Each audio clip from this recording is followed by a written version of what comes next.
Welcome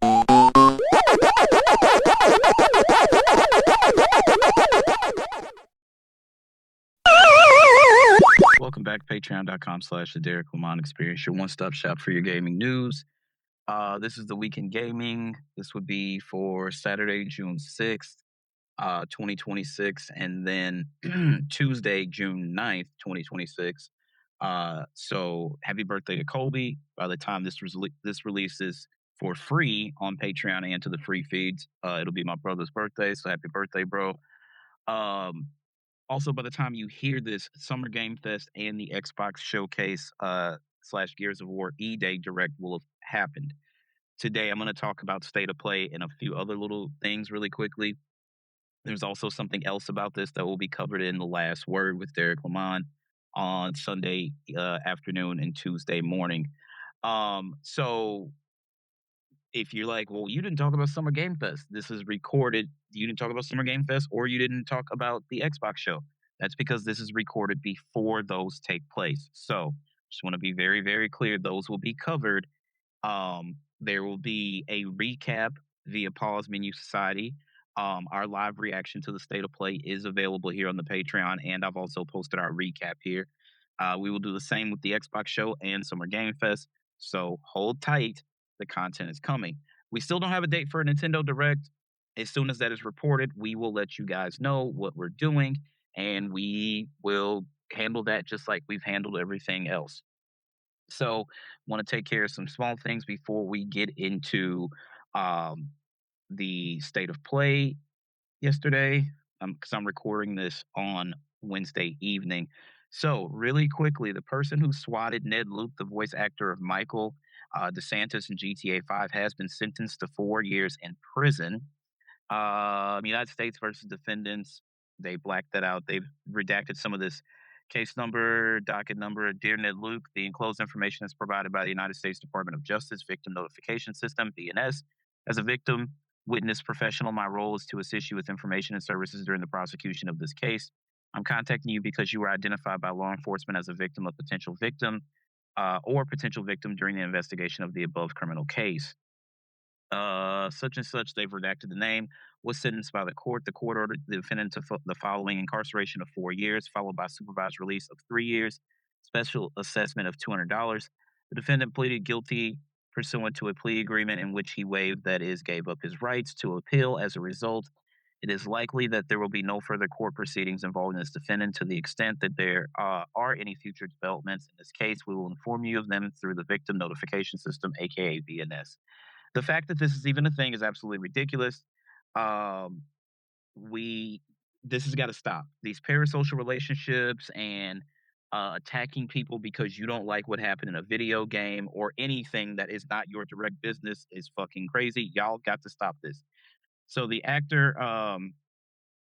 let's see, Ned Luke, of course, best known as for his role as Michael DeSanta in Grand Theft Auto 5, issued a message to his swatter after the offender was sentenced to prison.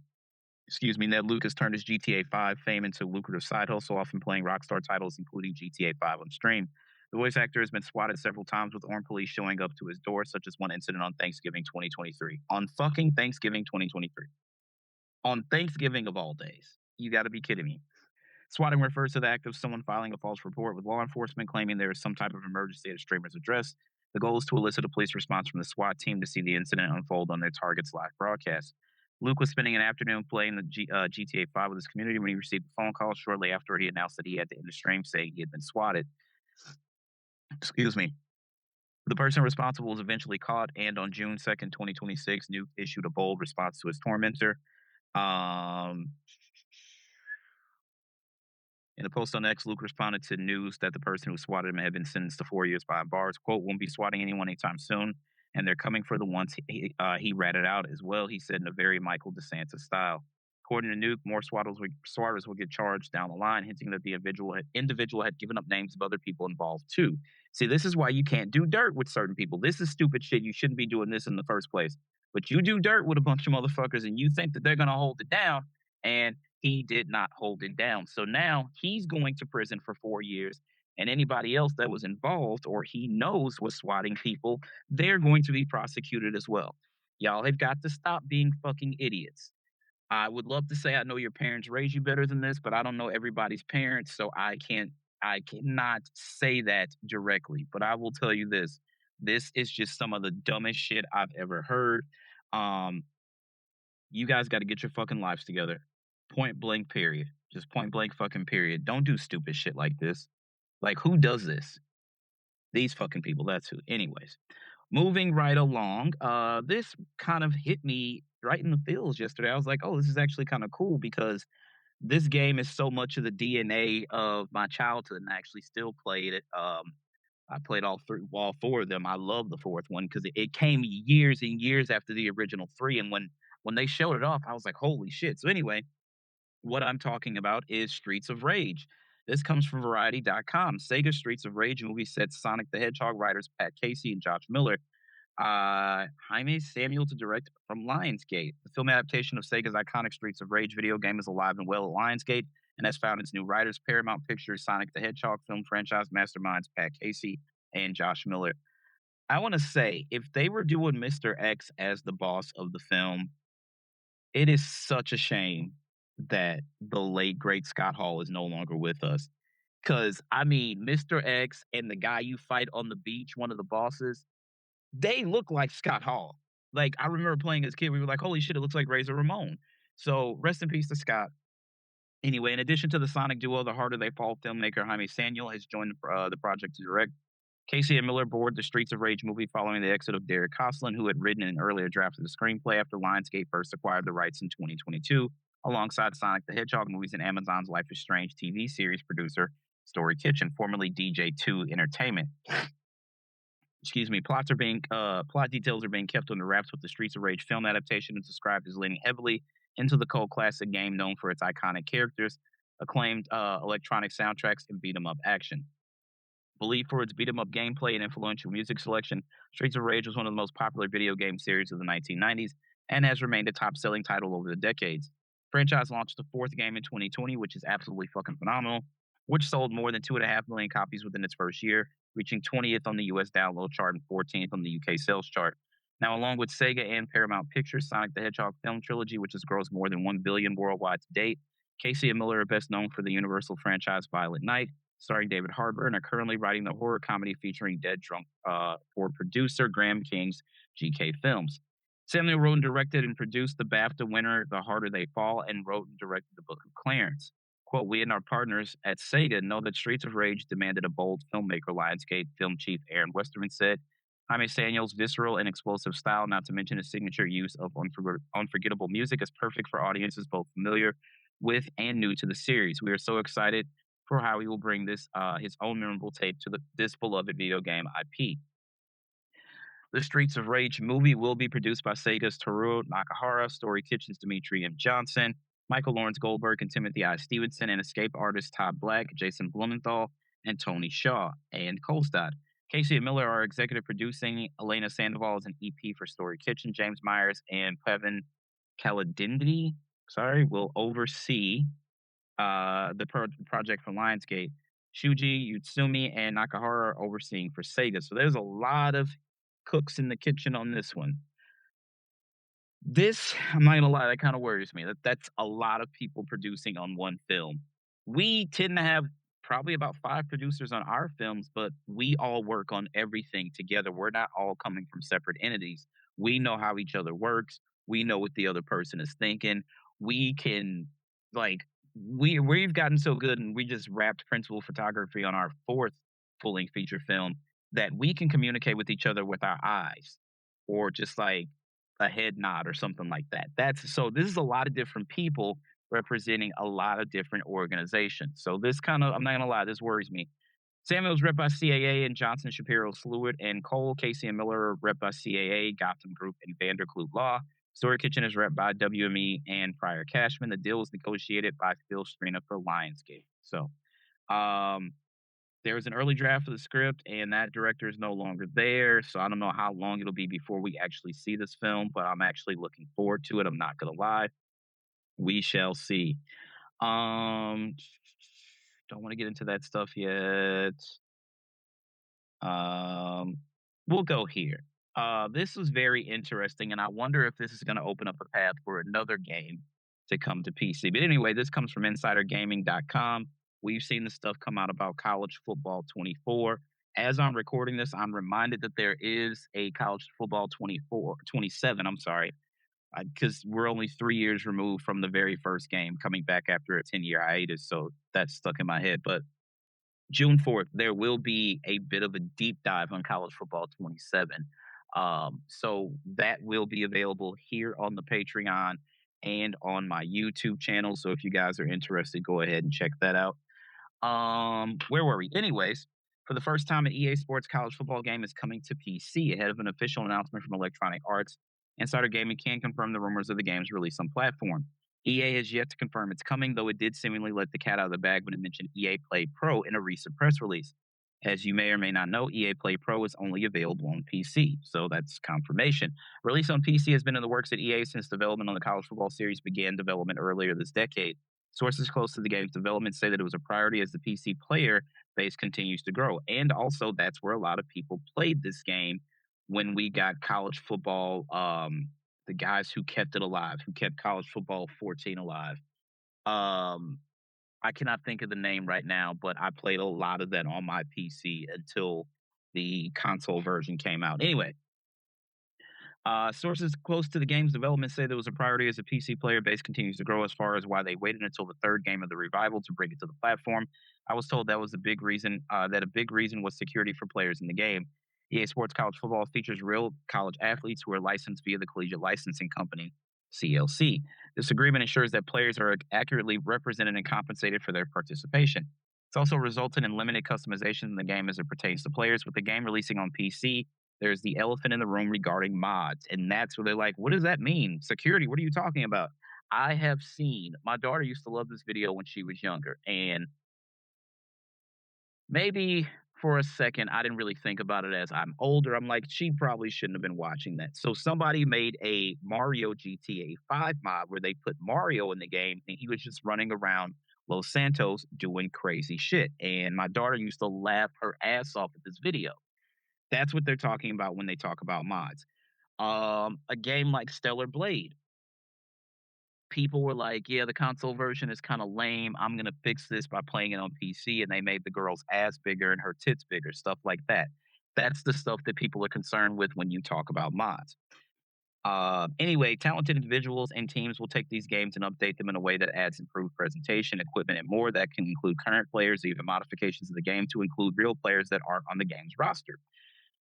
Sources say I don't know why their page keeps freezing. Sources say that EA has gone through everything from a legal standpoint and feels confident that there won't be any issues on the licensing front. It is understood that College Football 27 on PC was developed to allow crossplay between PlayStation 5, Series X users. Whether it made the cut wasn't clear after the talks. One source said they would be surprised if you couldn't play online across all platforms. However, they did admit that it could be an extreme way to counter any licensing concerns.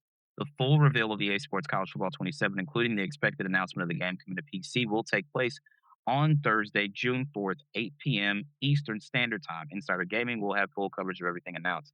So they're doing this at 7 o'clock at night. This is very, very interesting. I don't know.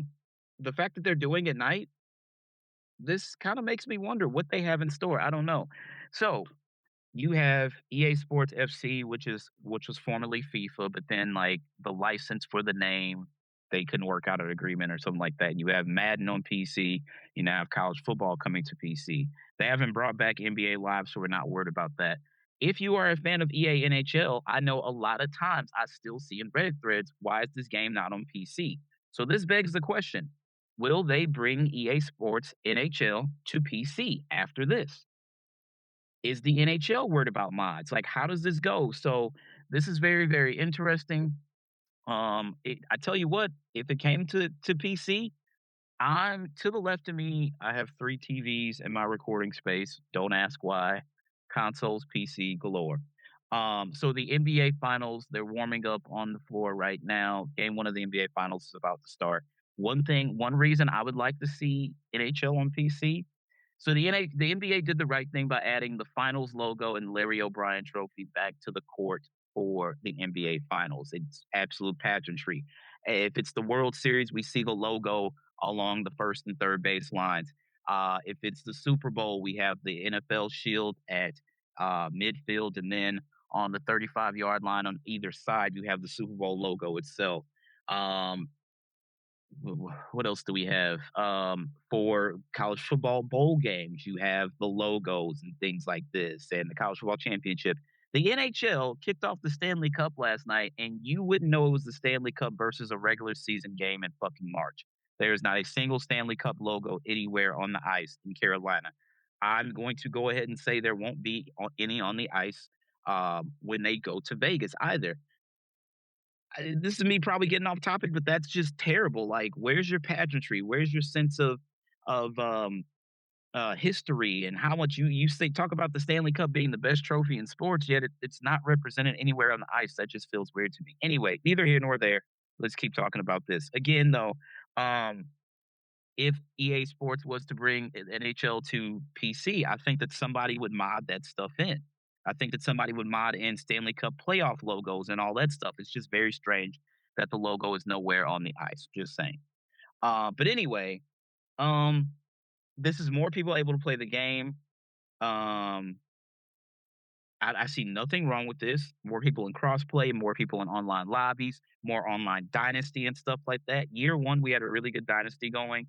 We didn't finish because everybody was really hype on the game when it first came out, and then year two, set up the dynasty, and nobody played their league games this year. I'm not doing dynasty. I will be doing Road to Glory again on Patreon. Play along, of course. If you're listening to this on the free feed, you need to come on over to this Patreon and subscribe. Patreon.com/slash the Derrick Lamon Experience. The link is in the episode details. But you should come on over because I got a lot of great audio and video content. I am starting to actually record stuff for the later this year. Get into that on another time. But come on over. Come on over. It's great over here. That's all I'm saying. And then before we get to the state of play, let's talk about the sales of 007 First Light. By the way, I'm loving it. A lot came out. We got 007 First Light. We got Batman Legacy of the Dark Knight. We got Forza Horizon 6. And Star Fox is coming to the Switch 2 within the next 2 weeks. So I'm going back and forth across all platforms playing all these games. So as far as 007 First Light, it has sold 2.2 million copies total since its release. Most of the copies were sold on PlayStation. The splits are PS5 55.1%, Steam 33.1%, and Xbox 11.8%. It's generated $150 million in gross revenue so far. So congratulations to everybody over at IO Interactive. So the comments on this are interesting, and they're right about what I expected. First one says Xbox players literally hate buying games. They are a weird bunch. Someone said 11%. No wonder devs are skipping Xbox. Someone else said, I think Sony has marketing rights. Every ad I've seen for the game has been from them. Go on Xbox's IG, and there's zero mention of 007 First Light. Let's see. Xbox fans spend days on Twitter talking about PS5. They forget to buy this game. This is very interesting because it leads into the next thing, which is a story about this game. Amazon Games, you've seen this, better give the green light and whatever the talented team at IOI Interactive at 007 game IOI need to make that sequel. If not, well, that's very, very interesting that they say this because this also came out today, and this comes from our good friends over at Polygon. Future James Bond games will come from Amazon Games confirms the boss. 007 First Light is an early hit, but what's next for Bond? More James Bond games are all but guaranteed after the early success of 007 First Light. Developer IO Interactive announced last week that its Young Bond game sold just 1.5 million copies in its first 24 hours on the market. So 2.2 million overall at the moment, but 1.5 million within the first 24 hours. So congratulations to them over there. Reaching that milestone faster than any of the studio's Hitman games. While IO Interactive self-published that game, the head of Amazon Games said that won't be the case going forward. In an interview with Polygon, Jeff Gaddis, GM of Amazon Gaming of Amazon, says that while the tech giant didn't have the full rights to the First Light James Bond game, sequels will be done by MGM and theoretically by Amazon Game Studios. Quote, we did not make First Light. We do have a stake in it because we now own the IP, Gaddis explains, but the IP acquisition happened after the First Light IO deal was already done.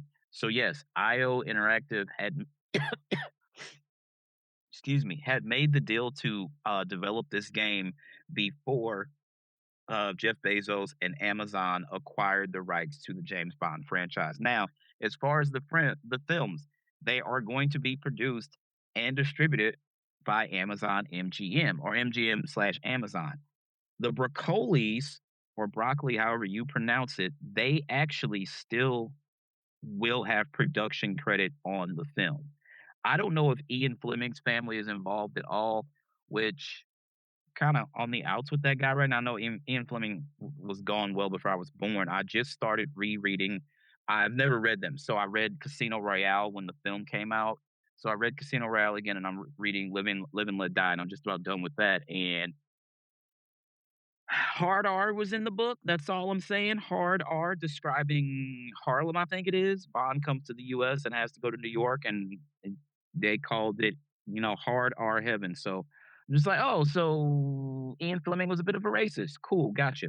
Anyway, this post on IG from IO Studios, 1.5 million copies sold. Thank you for showing up for the launch of 007 First Light, for your overwhelming enthusiasm, and for sharing your experience with the game. Play our reimagined James Bond origin story today and earn the number available now. Link in our bio, hashtag 007 First Light.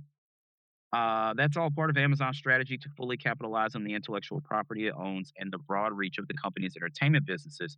Quote, we do see this continued integration of video and movies and video games where that line is becoming much more blurry, Gaddis says. We think that's a real opportunity for us to create IP that extends or kind of expands upon TV shows and movies. So there'll be a Tomb Raider TV show on Prime Video that'll go alongside the games. There was a cartoon when I was a kid called James Bond Jr., and like, he wasn't his son, he was his nephew, which I don't fucking know. I don't know where the legacy suffix is. I don't know how that works. I guess you can name your nephew after. I don't fucking know. It was all right. It wasn't great. Them saying there's going to be a Tomb Raider TV show. Well, there's been Tomb Raider films. Shout out to Angelina Jolie. Fuck John Voight. I don't need a James Bond TV show on Amazon. I really don't. I want that to be very clear. I also find it very strange that Sony they have Sony Core, which you can get on your PlayStation 5. I don't know if you can get that other places. And then Sony also has a deal with Netflix. Why is Spider-Man Noir on Amazon Prime? That doesn't make sense to me. That makes no sense whatsoever. But I digress. Anyways, there will be Tomb Raider TV show on Prime Video that'll go alongside the games. There's a lot of things we have in the works on new games that'll relate to Prime Video IP, added Gaddis. This is where we've kind of made some bets on first-party content. Amazon Games certainly hasn't cracked the gaming business with projects it's built from the ground up. Many of Amazon games, from Crucible to King of Meat, had failed to find a broad audience. This is what happens when tech giants jump into this thing of ours called gaming. They just think that it'll work because of their name, and that's not how it worked. When Sony jumped in with the PlayStation, they had no studios at the time. They had to go out and make deals with these studios. That's why a lot of the very first games, like the hit games from the original PlayStation, like Crash Bandicoot was made by Naughty Dog, but the game belongs to Activision, right? So that game technically now belongs to Xbox, but Crash Bandicoot was essentially the very first PlayStation mascot. You had Spyro the Dragon, also developed for the PlayStation 1 and PlayStation 2. Guess who also owns that? Activision. So guess who owns that now? Microsoft. Final Fantasy VII. Squaresoft. At the time, it was still Squaresoft. This is before they merged with Enix. PlayStation doesn't own that IP. They had to take these other games because a lot of people wanted to work with Sony because they were going to CD technology, and it was much more beneficial for them to create 3D worlds on CDs, which held more data than your standard cartridge, which kind of held back the Nintendo. Like, the Nintendo 64 is a great console, don't get me wrong.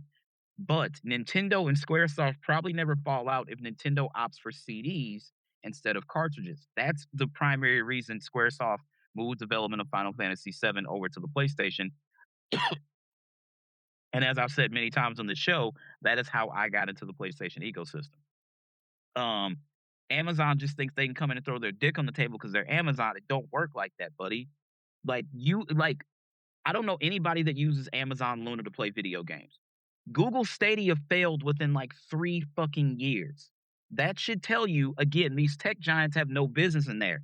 I thought for a minute Apple was gonna come out with the console. No, they just got with these developers and they gave you the opportunity to play Death Stranding or Resident Evil on your iPhone or your Mac. The game can run on a MacBook or an iPhone or an iPad. Ladies and gentlemen, that is talent. Apple could have made a console and be like, we're here too, but they said, no, we will give you the opportunity to port your games to our handheld and Mac and iMac devices, MacBook and iMacs. So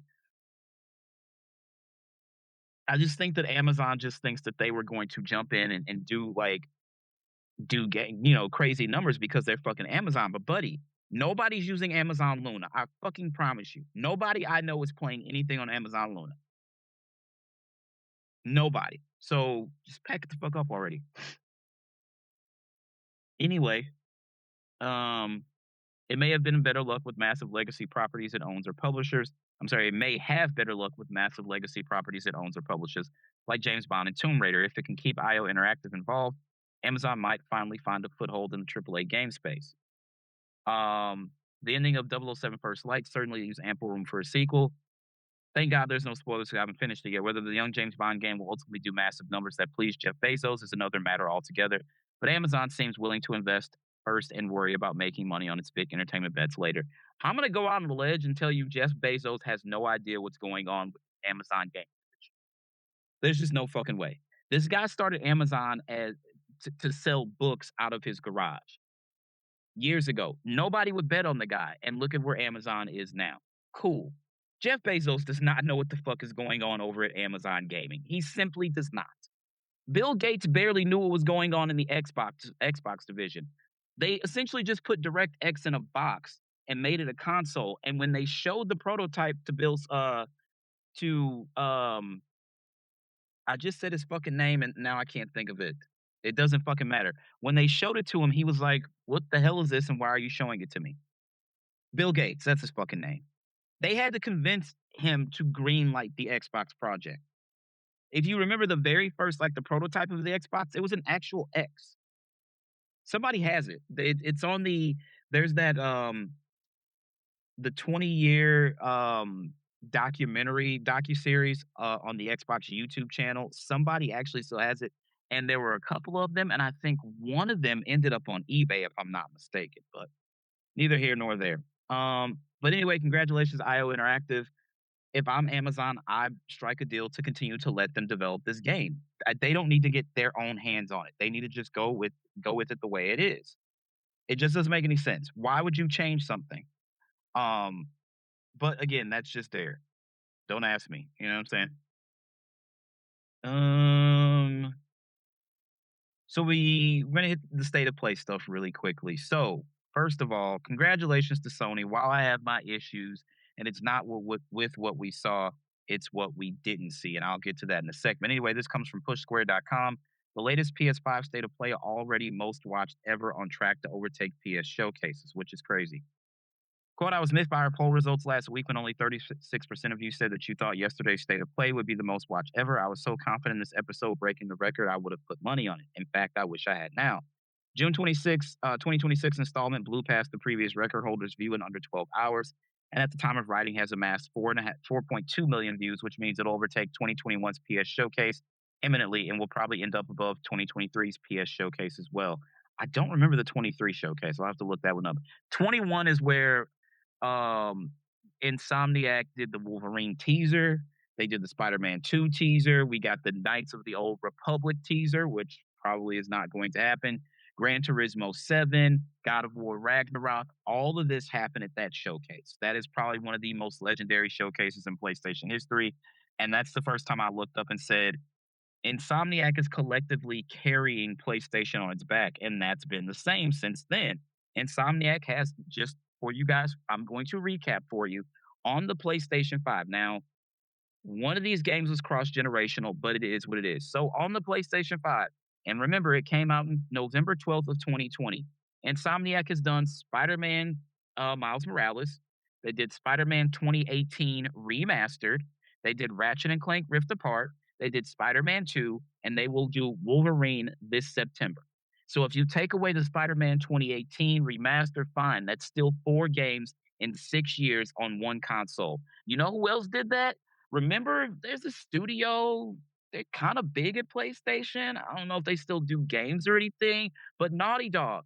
Naughty Dog released four titles on the PlayStation 3: Uncharted, Uncharted 2, Uncharted 3, and The Last of Us. Four games in one generation. Insomniac is the Naughty Dog of the PlayStation 5 generation. Anyway, um, if it passes the 2023 showcase, that'll make it the most viewed PlayStation broadcast ever, aside from the two PS5 reveal presentations in 2020. There's a possibility it may beat out one of those as well. The most viewed state of play prior to yesterday was February 2026, which got 3.4 million views. It's clear that this series is on an upward trajectory now and established itself as Sony's main method of communication. I think whatever your personal opinion on yesterday's show, the platform holder figured this format out. At the end of the day, it all comes down to content and expectations, but there's no doubt these broadcasts are slick, well paced, and don't really waste your time. I wouldn't go that far. I don't think yesterday's state of play was necessarily the best one ever. I don't either, but I do think it was very good overall, and it featured tons of games I want to play. In addition to the dedicated Phantom Blade Zero broadcast, we'll probably get another more general one of these in September. So generally, you would do one close to the release of Wolverine, but there's no point to do that now because you just did that yesterday. I think that's one thing that's changed dramatically since the old E3 days, which I drastically miss. There are multiple opportunities per year to host these, so there's less incentive to throw the kitchen sink at one singular show. I think that's why Sony decided to keep Intergalactic the heir to profit under wraps a little longer. At a certain point, it just becomes overkill. For me, Sony has nailed the format and pacing of State of Play. No, they have not. It all just comes down to the content moving forward. And while you can never please everyone, especially in this day and age, I'm happy to see the series go from strength to strength. Okay, so congratulations to PlayStation. Here are my caveats with the show. It was not a bad show. It wasn't a super great show. 6.5, 7 is about where I'm landing. The reason for this is you overpromised and you under-delivered. I have no problem with Rayman getting a remake. That's a Ubisoft game. If Ubisoft is not doing Uplay this year, I get it. Maybe you should have gave that to Jeff Keighley. There was a lot of third-party stuff. There was some first-party stuff. But here's the thing. Wolverine, we knew it was coming, right? Marathon is already out, right? God of War LaFay, great surprise. It's crazy that everything said in those leaks is 100% true. The gelatinous cube, I gotta say, don't know how that's gonna go. Gelatinous cube compared to Mimir, doesn't really stack up well. But God of War LaFay looks fucking dope. I cannot wait to play that game. God of War LaFay trailer is the most viewed video on my TikTok account right now at like 8,600 views when I checked an hour ago. Right, big deal. Um, there were great.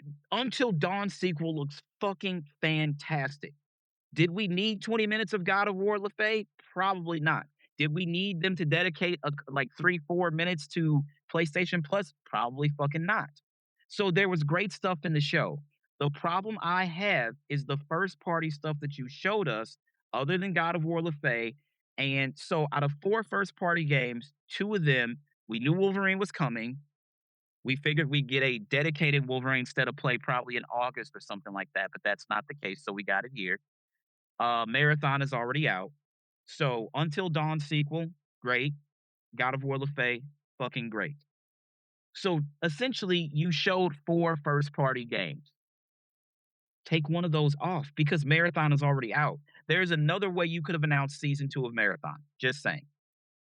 Just fucking saying. The pacing wasn't great. There were some really good third party games in there as well. My issue, again, is this. We know that Jim Ryan almost signed a death certificate of the PlayStation 5 by greenlighting 12 live service games. And my friends and I talked about this yesterday. And if you listen to the recap, we talk about it. They're like, well, why do you feel like this? I was like, 12 live service games, right? And Kobe and Amy and I and a bunch of other people during the pandemic played a lot of fucking Fortnite and Overwatch together. We were online every night together, joking, laughing, staying in touch with each other because nobody could fucking go outside because of the pandemic. We're all playing Fortnite. A lot of other people were playing Fortnite. A lot of other people playing Call of Duty. Remember, that was, I think, the year before the pandemic. One of those years, there was an online only Call of Duty. There was no campaign. I think it was Black Ops 3 or was it 4? One I think it was Black Ops 4. One of them did not have a campaign, it was all online. Sony saw all the money that was being made on live service games, battle passes. Everybody saw it. That's why we haven't got a new Arkham game. We got fucking Suicide Squad, and then we got that other Batman game. Um, fuck, which one is it? I can't remember, but it was live service as well. Everybody was trying to sell battle passes, and Sony's like, we need to sell some of those fucking battle passes. That was not a great idea, you guys. It just wasn't. I don't care what anybody says. Um, it just wasn't a great idea. You took a great piece of technology and basically killed it off because you can't rebound from that in one generation. 12 live service games greenlit, 8 of them are canceled. Marathon is out. Um, Helldivers 2 is out. Concord came out and then got shelved 2 weeks later. Fair Games, Jade Raymond left. Maybe the game is still coming out. They did that Deviation Studios with Jason Blundell in them. They shut that one down. Then they started another studio with Jason Blundell, and then they shut that one down. And then they greenlit. Bluepoint wanted to do a Bloodborne for the PlayStation 5. And Sony's like, while we would love it, basically From Software doesn't want anybody touching that game. So no. They were trying everything to get a game greenlit. And then finally they're like, if we do a live service game, they'll probably greenlight it. So they opted for a God of War live service game. And then it got canceled, and then they shut down Bluepoint Games in February. My estimation is this. They don't really have anything to show, and they're holding back Intergalactic for something else because it is probably going to be Naughty Dog's only title this generation. Now, a lot of people are like, that's not true. Yeah, it is. It's the only new Naughty Dog title this generation. What have we gotten from Naughty Dog? Let's recap really quickly. We got Uncharted Lost Legacy. I'm sorry, we got Uncharted Legacy of Thieves Collection, which was Uncharted 4 and Uncharted Lost Legacy from the PlayStation 4 remastered for the PlayStation 5. It was a bundle. We got The Last of Us, the original, remade from the ground up for the PlayStation 5. We got The Last of Us Part 2 remastered for the PlayStation 5 and PC on all of these, actually. We were supposed to get The Last of Us Online, and remember when Sony tried to play tit for tat with Microsoft?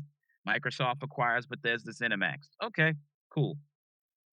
The day before pre-orders go live for the Xbox Series consoles. And then in January of 2022, Microsoft acquired Activision Blizzard King. And Sony's like, oh, fuck. That means they're going to try to make Call of Duty exclusive to the Xbox. And then what does Sony do? They go out and spend like I think $3 billion on Bungie. And then Bungie is brought in to basically assess the Sony live service IP portfolio. And they had the nerve to tell Sony, to tell PlayStation, The Last of Us Online looks cool. It's fun, but you're not going to make any money off of it. And then you know what happened after that? Bungie failed to hit their sales metrics and sales targets. And guess what's happened?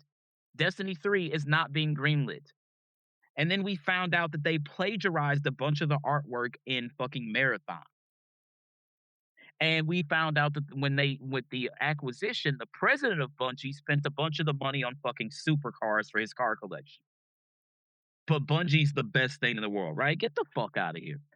So my stance is they really had nothing to show. It was a very third party heavy show. The first couple of minutes, maybe like I can't remember how much time they spent on Wolverine to start the show, and then they spent 20 minutes on God of War LaFay to end the show. They sandwiched the rest of the show between those games. We got that PlayStation Plus um uh, um PlayStation Plus ad essentially, and like, buddy, like, are you kidding me? Like, you fucking kidding me? And everybody's like, it was a great show. 6.5, 6.5, 7, or I can go 6.5 to 8, depending, because there was good stuff shown. My stance is this: they don't really have anything to show from first party studios, unfortunately. My question is, what the fuck is Sony been doing? Because I will keep telling you this till the fucking cows come home. Days Gone originally launched the same day Avengers Endgame did. And Avengers Endgame came out in 2019. It is 2026, the year of our Lord. What the fuck has Sony been done except update their company logo? They've pitched a Days Gone sequel to PlayStation, and PlayStation said, nah, we're good. And then had the nerve to do a remaster of Days Gone for the PlayStation 5. Now, Sucker Punch has put out a game. Sony Santa Monica's about to put out another game. Media Molecule, totally safe, but Bluepoint got shut down. What is Sony first party doing? And then again, you overpromised and you underdelivered. You put a countdown to this show on the PlayStation website. I did not know that Sony had acquired Alamo Draft House, or at least that's what they're saying. Let me just double check to make sure that's true. Sony acquires Alamo Draft House, so it apparently is real. Sony Pictures Entertainment officially acquired the Alamo Draft House cinema chain in an estimated $200 million deal. The theater chain operates under the newly formed Sony Pictures Experiences division. What it means is marks the first time a major Hollywood studio has owned a theater chain since Supreme Court's 1948 Paramount decrees originally barred studios from owning exhibits. Gotcha. Okay. So at first, when they're like, yeah, you can watch the state of play at the Alamo Draft House, I'm like, you can reserve seats in a theater? It felt like they were trying to bring E3 back. The moment we all had when the PlayStation 4 was, shown at E3 2013. And then they gave us the price, which was $100 less than the Xbox One. And then a few years later, when we saw the Final Fantasy VII Remake trailer at E3.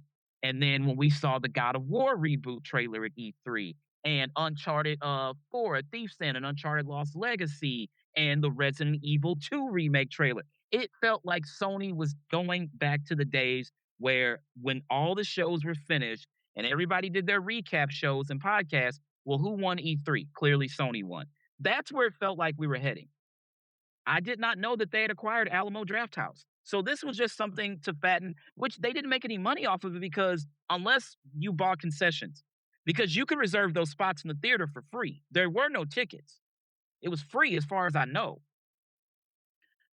You overpromised and underdelivered. And that's my problem. And the pacing was not great. So that's my issue. Now, let's get into some stuff. Okay. Something I'm actually gonna save for the last word with Derrick Lamon. I don't know if I said that already. Let's start with Phantom Blade Zero. We did see a little bit of Phantom Blade Zero just for them to tell us there'll be a deep dive later this summer. This came out today officially from Jeff Keighley. Phantom Blade Zero has been delayed until October 29th of 2026. So this is interesting. And the first comment is, thank God, get out, get out of the September release hellscape. Why? Because everybody is sitting in September. Everybody's sitting in September. Do you want to know why everybody's sitting in September? Because Grand Theft Auto 6 is coming out in November, and nobody wants to go up against the big bad Rockstar games. This is a very important release. This is the first new Rockstar title since October of 2018 when Red Dead Redemption 2 came out. But to take it even further than that, the last time we got a new Grand Theft Auto game, my daughter was 2 years old and basically still in infant diapers. And she will be 13 next month. That should tell you something. It's been a long, long fucking time. Nobody wants to get in the way of Grand Theft Auto 6. And guess what? We fucking get it, dog. We get it. It is almost certainly going to break sales records when it comes out. If you thought they did something with GTA 5, there are 10 times the amount of gamers here in 2026 than there were in 2013 when the last Grand Theft Auto came out. Way more gamers. Way more. Now, I will tell you this. There are a lot more playing on PC. I still expect Sony to sell quite a bit of PlayStation 5s and PlayStation 5 Pros for people who want to play this game and more than likely play the best version of this game, which would be on the PlayStation 5 Pro.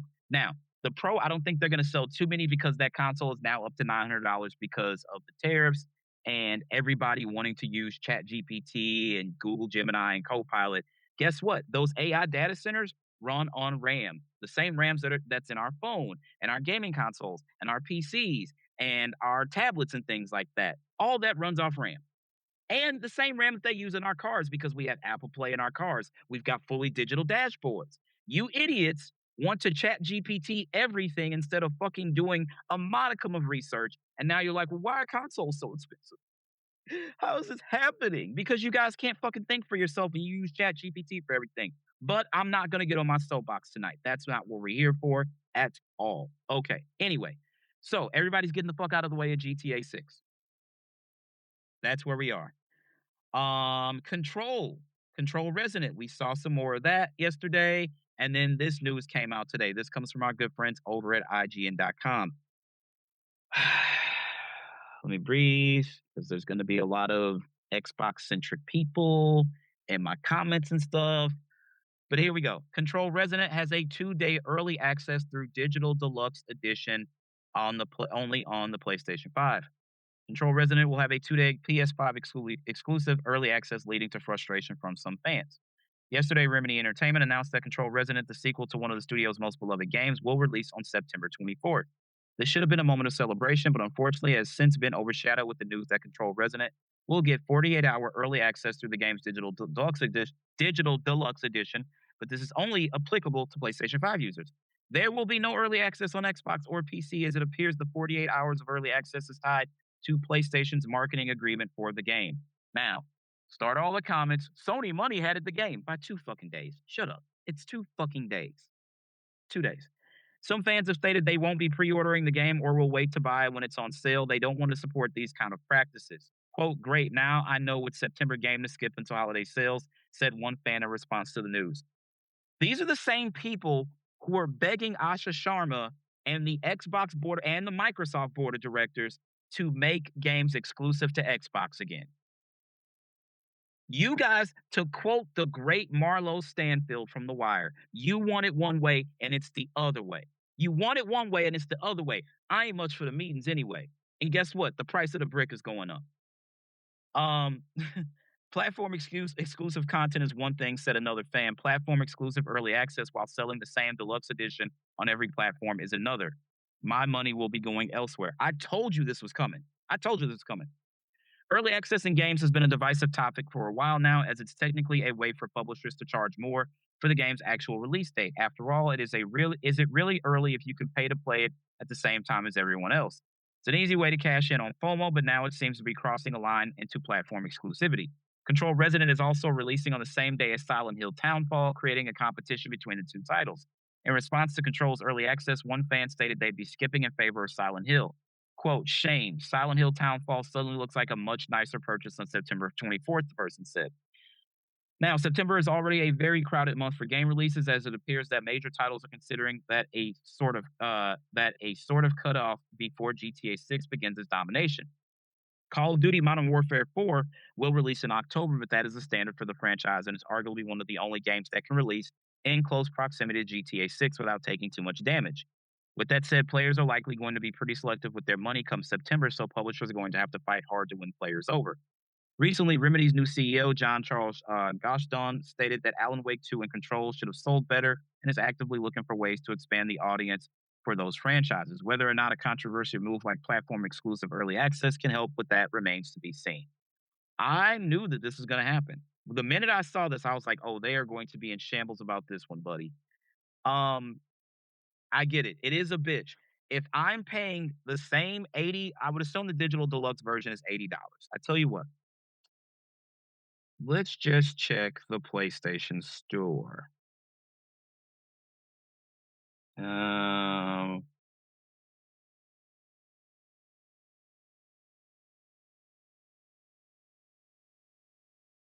Let's just check. Is it on the homepage? Yes, it is. Okay. Interesting. So the standard version is $60. That feels nostalgic. The digital deluxe edition is $70. Okay, no big deal. It's interesting that they're going $10 cheaper. That's actually really cool. And shout out to Nintendo for doing that as well. The digital version of Star Fox is $59.99 or it's $49.99. I think the physical is $60 if I'm not mistaken. I don't know. I'll be getting the physical. Doesn't matter. Anyway, if I'm paying the same $60, actually, while we're at it, let me check the Xbox store. Just go to the Xbox app on my trusty cell phone here, and let's go to the store. Great. I know I've used the app again today. Great. Thank you for my new balance and points. Whatever. Microsoft, y'all got to get together. I don't want to go through all that. Just open up your goddamn app. Okay. Um,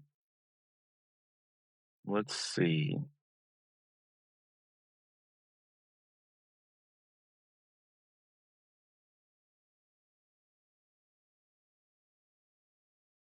Control resonance. Same. Okay, so it's $59.99. There's a bundle. What the hell is in the bundle? Now the goddamn app don't want to load.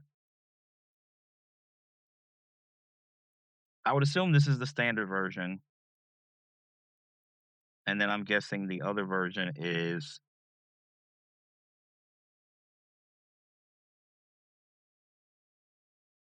okay. So yes, the digital deluxe is also $69.99 on Xbox.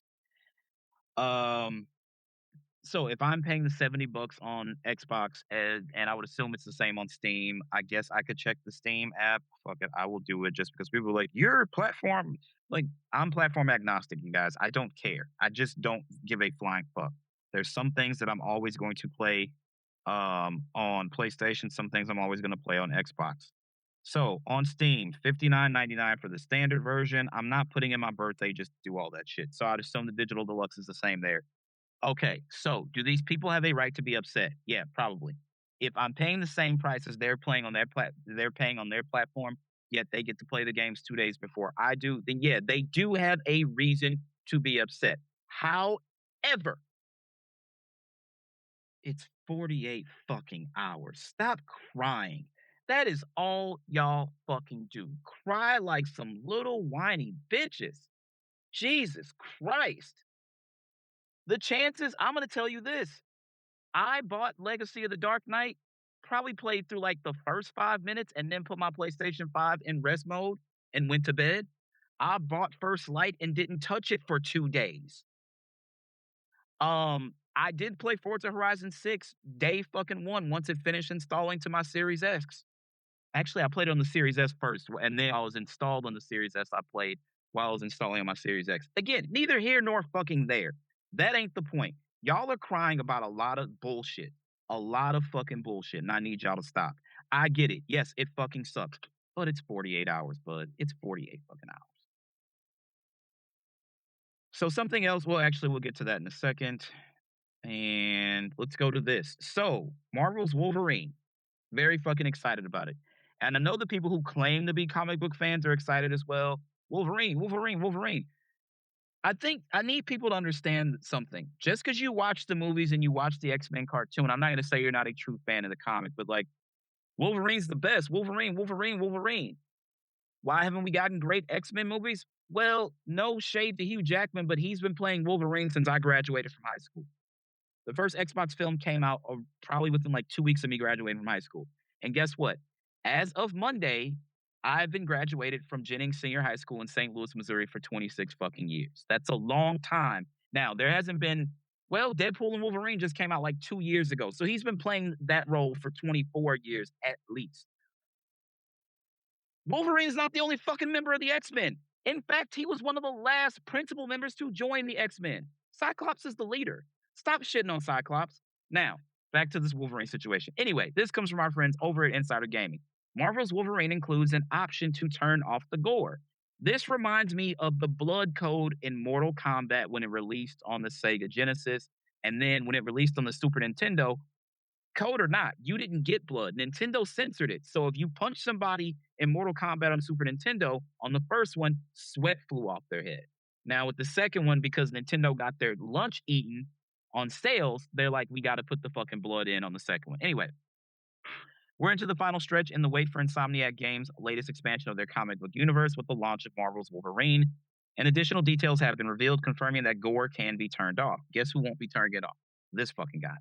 Insomniac has been entrusted with another one of Marvel's most iconic characters in Wolverine after superb results with their Spider-Man series of games, but taking the reins with Wolverine is an entirely different prospect from the web slinger. Trailers revealed so far have indicated a high level of gore with brutal takedowns and dismemberment. I can't wait. But for those looking for a lighter tone, it has been confirmed that the gore can be turned off in the settings. In an interview with IGN off the back of the latest gameplay trailer released at Sony State of Play, game director Mike Daly detailed the importance of violence when replicating Wolverine, but confirmed the option to turn off gore.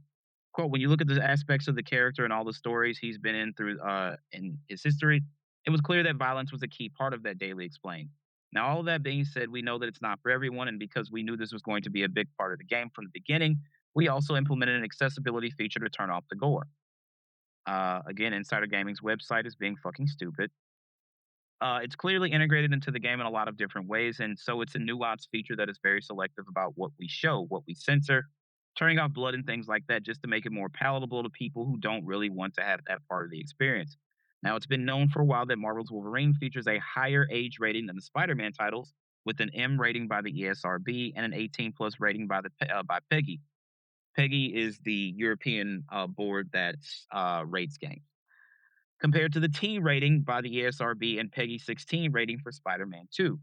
Now, Insider Gaming is asking, will you be turning off gore in Marvel's Wolverine when it drops later this year? Share your thoughts in the official Insider Gaming Discord servers. In Discord server. What am I talking about? No, I will not be turning off gore. I'm playing this with the gore turned the fuck up if I can. I 100% am not turning this off. Are you fucking crazy? No, it's Wolverine. This is what Wolverine does. This is who Wolverine is. No, I'm not turning off the fucking gore. Now, the cool thing is, I think this game is going to do great. Again, as I stated, Insomniac has been carrying the PlayStation 5 generation on its back. I expect this one to do really well. We do know from the Insomniac data breach from December of 2023 that they are also going to be developing an X-Men game. This apparently also takes place in the same universe as the Spider-Man games. And I would imagine that Spider-Man 3 is probably in development. Probably in development. Oh, and while I'm at it, since we're talking about Marvel characters, I apologize. Technically, they showed 5 first-party games because they showed Marvel Token Fighters. However, I want to be very clear about this. It's not really first party. PlayStation is publishing it, but Arc System Works is actually developing that game. However, Carnage, Green Goblin, Doctor Doom, and Magneto were announced to be in the game. Let's fucking go. Let's fucking go nuts. That's what the fuck I'm talking about. Shit like that. Can't wait to play that shit. Anyway, so I'm very excited about Wolverine. So let's get to the fucking topic. Back to the topic, as my man Cole said. Oh, before we go away on the Wolverine topic, though, really quickly, because I have some notes. Buddy, we're doing really well. Really well. Okay. So, Insomniac Games announces there will be no collector's edition for Marvel's Wolverine, so don't look for that. Insomniac says that Logan can actually die in the Wolverine game. Quote, he dies when his heart stops and his healing factor can no longer activate, and that's represented by his health bar. In order to maintain your health, you need to be aggressive in combat. Okay, so the pre-order information for standard and digital deluxe edition, early suit access to classic brown suit, early access clause, reflective clause, 1 additional technique point, 4 PS avatars, the digital game, all pre-order bonuses, 5 exclusive suits, Incredible, Savage, Age of Apocalypse, Night Hunt, and New Leather, 5 exclusive claws, Smooth Edge claws, Hollow Blade claws, Thick claws, Serrated Spine claws, Taper claws, and 3 additional technique points. So that's what you're getting with a pre-order of Marvel's Wolverine. This feels like the first game I'm going to attempt to platinum this year. Being Insomniac games, being Insomniac superhero games, I've platinumed every single Insomniac Spider-Man game. Not gonna stop now. I'm definitely going for the platinum in Insomniac's Wolverine. So I'll let your boy. Anyway, so Sony showed off the next God of War title. There were some leaks earlier. Someone said that yeah, there's gonna be another God of War game, and you're gonna play as Faye. And everybody's like, why the fuck would you want to play as Faye? Faye fought Thor. Faye fought Thor. The Leviathan axe was made for Faye. Faye gave it to Kratos. Faye is no chump. The issue is that the Neckbeard Brigade is in full fucking force. Starting with Domino's Pizza, their UK account. Sony Santa Monica and Domino's Pizza are beefing after God of War LaFay was announced. Domino's says God of War game with no Kratos equals pepperoni passion with no pepperoni. Sony Santa Monica responded, "Okay, thanks for the feedback." Domino's Pizza corporate account. This is why a lot of I remember the first time I found out that like there were corporate accounts. I was at a Denny's and I looked on the back of the menu and they had their Twitter handle there, and I was like, "Why the fuck would anybody be tweeting Denny's? This doesn't make sense." And this is why corporations don't need to be on. Like when Meek and Drake were beefing, I think it was Wendy's that tweeted about beef. Um, Chrysler, when Drake came out with Views, he has a line about the Chrysler 300, which I actually own one, being like he's like when Chrysler made that car that looked like the Rolls Royce Phantom, and then Chrysler tweeted the lyric and was like, and put up a picture of a fucking Chrysler 300. Was like, "This is what you mean, Drake?" And it's like, this is corny as shit. Don't do this. Like we've seen McDonald's and Wendy's beefing. We've seen McDonald's and Burger King beefing. All of this for fucking views. This is stupid. Domino's, your pizza isn't even good. Why the fuck you think you have the right to criticize fucking Sony Santa Monica is beyond me. Nobody's eating Domino's, my nigga. Nobody. I know I'm not. Domino's, if I get Domino's, I only want their wings and like their lava cake thing. Nobody gives a fuck about Domino's pizza. This is fucking stupid. So, yeah, the Neckbeard Brigade is out. They've called it Mom of War. They've said some other stuff. I just like y'all don't know about Faye. So I'm gonna tell you about Faye. So Faye is a frost giant, formerly known as LaFaye the Just. She stayed in Midgard as the last guardian to actively fight Odin and the Aesir gods. Brock and Sindri forged the Leviathan axe specifically for her to counter Thor's hammer, right? She actually fought Thor, a fight that shattered a valley and froze lightning in the sky. You know when you're playing God of War Ragnarok and there's that lightning bolt that's like going from the sky down to the ground? That's from fucking Faye and Thor fighting. She shot the fair one with Thor and lived to tell the tale. She nearly killed Kratos when they first met, a fight that ended in a standstill. She orchestrated her family's entire journey before she died, including the events that led to Atreus' realization that he was Loki. But she shouldn't be the protagonist. Are you fucking kidding me? Are you This is the problem. There's too many neckbeards. They're like, this is woke. This is woke. Nobody wants to play at her. Sony's going woke. They're complaining because Tati Gabrielle is the lead protagonist of the next Naughty Dog game, Intergalactic Heretic Prophet. In The Last of Us Part 2, Joel gets killed. It's not a don't even say spoiler because the game came out in fucking 2020. Stop. And then you play the game as Ellie and Abby. So you play as two women. Like, this is super fucking woke. Oh my God. By the way, Joel killed a lot of people, including Abby's father. So I feel like Abby killing Joel was a little justified, but that's just fucking me. That's karma. There's karmic retribution. I don't understand how y'all haven't figured that out yet. It's a thing. The universe will like course correct if you do some really fucked up shit. That's why when people fuck me over, when I was younger, I used to scream back on them and shit like that and go back and go tit for tat. And then I thought about it like, why am I doing this? Because I'm only raising my stress level, fucking up my heart, gonna send myself to an early grave when I should not worry about you because the universe is going to take care of you. Generally, it always does. Um, I'm sorry, I got off on a tangent. They're like Tomb Raider's woke. Who the fuck else has been the main protagonist of fucking Tomb Raider since the first game came out? Nobody. It's always been fucking Lara Croft. Then, oh, you didn't play as Jin Sakai in Ghost of Yote. Ghost of Yote takes place like 200 or 300 years after Ghost of Tsushima. You play as a woman, that's woke. Let me tell you something.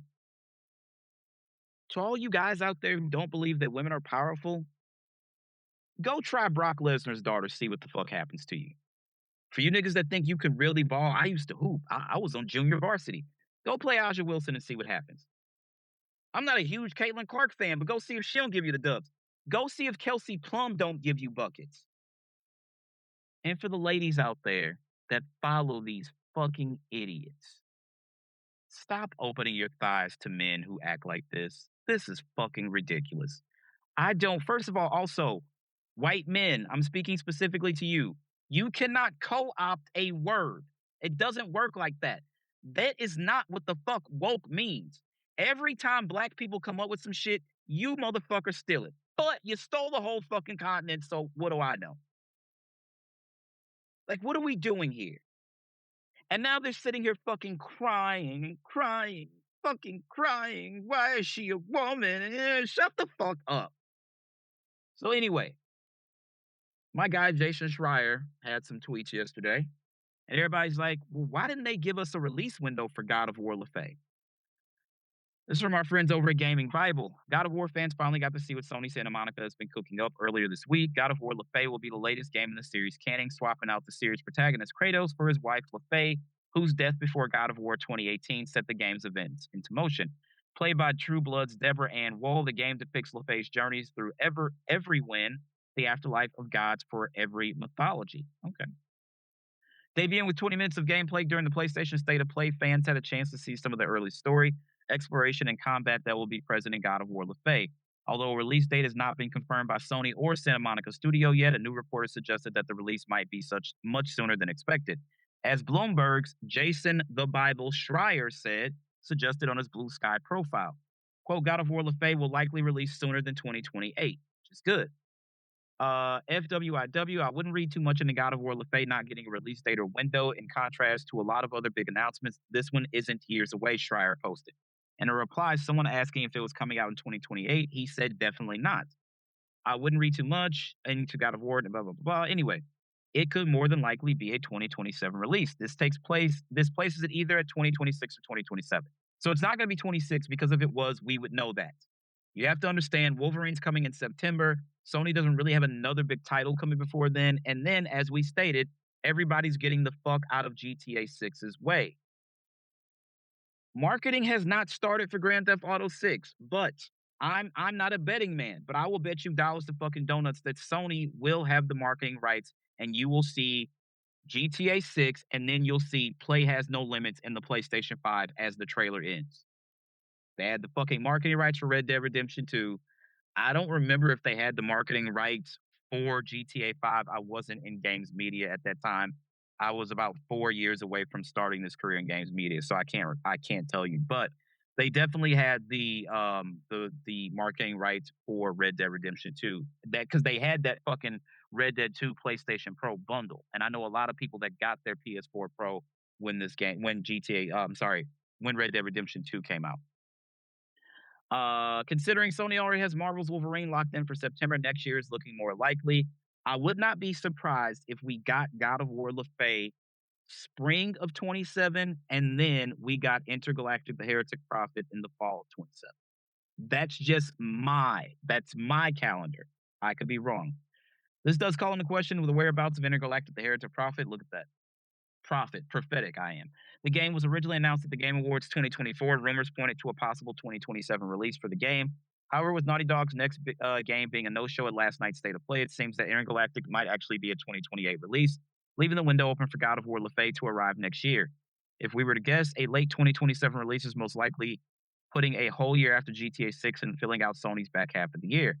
GTA 6 release window also seems to be affecting other games slated for this year, with September looking pretty stacked already.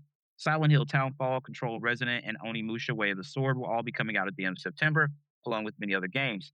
Meanwhile, games like Tomb Raider Legacy of Atlantis and Fable, which were originally announced for 2026, have been pushed back next year, giving them breathing room. Both games will be released in February. The blurb on God of War LaFay reads, quote, death was supposed to be the end, but for LaFay, warrior and wife to Kratos, a new adventure is just the beginning. Awakening unexpectedly in a strange land after her death, Faye discovers the plan she put in place to protect Kratos and Atreus in her absence are now at risk.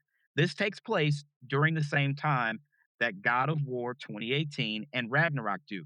Now, I don't know how much time passes between these realms because in God of War 2018, Atreus is like 12. He's 15 at least in God of War Ragnarok. So there has been a slight time jump. Don't know how much. To save the one she loves, famous fight through the afterlife of gods, the every win, where ruthless gods from across mythology vie for power in a land overflowing with dangerous magic. Harness face, speed, control, and relentlessness to overwhelm even the fiercest of foes with decisive, deadly precision. So this, I'm day one on this. No motherfucker with a neck beard in their mother's basement is going to tell me that I'm woke and I'm part of the problem for playing this. Fuck you. Point blank, period. I don't care. You guys are faceless people on the internet. And Grums, you know what? Never fucking mind. Never mind. Like, you're doing it for Twitter checks. I get it, but you're a fucking idiot. You always have been. This is why nobody fucking likes you, Grums. Nobody likes you. Anyway, we have heard from our good friends over at Sony Santa Monica, and they say that they have many more stories to tell with Kratos. Quote, Kratos is the god of war. For now, we're excited to take fans on a journey into the afterlife of gods. So the first comment is literally would have preferred a Brock in the afterlife full-in game or over what we got. At least we connected with him and seen him lots of times in both games. We wouldn't get to talk to a stupid-ass cube. Someone said there's literally a remake of the original God of War trilogy coming. Stop crying. Point blank, period. Point blank fucking period. Should have done Thor or do a Thor before Ragnarok. Yeah, whatever. These motherfuckers did not say for now, I don't want to play as Atreus. He's fine as a side character. I want to play as Kratos. Thank you. Then don't play the fucking game, dog. It's that simple. Y'all motherfuckers really act like y'all move somebody with all of this nonsense. Don't play the fucking game. It's that simple, buddy. Like, Jesus fucking Christ. Anyway, I have more on this that I will tackle in the last word with Derrick Lamon, but for now, that's my time. I'm going to end this like I end everything else. Believe in yourself first and foremost, because if you don't believe in yourself, of course, nobody else will believe in you. As always, my name is Derrick Lamon Jackson, and that's my time. Also, again, if you're listening on the free feeds, hop on over to patreon.com. I will have the link in the details as well as the Pause Menu Society socials. You guys should follow over there as well. We're cooking up a lot of stuff. We still got Summer Game Fest. Well, by the time you've heard this, Summer Game Fest and the Xbox Showcase have taken place, but the Nintendo Direct is coming at some point. So y'all stay tuned. Anyway, that's it for me. I gotta go. See you around.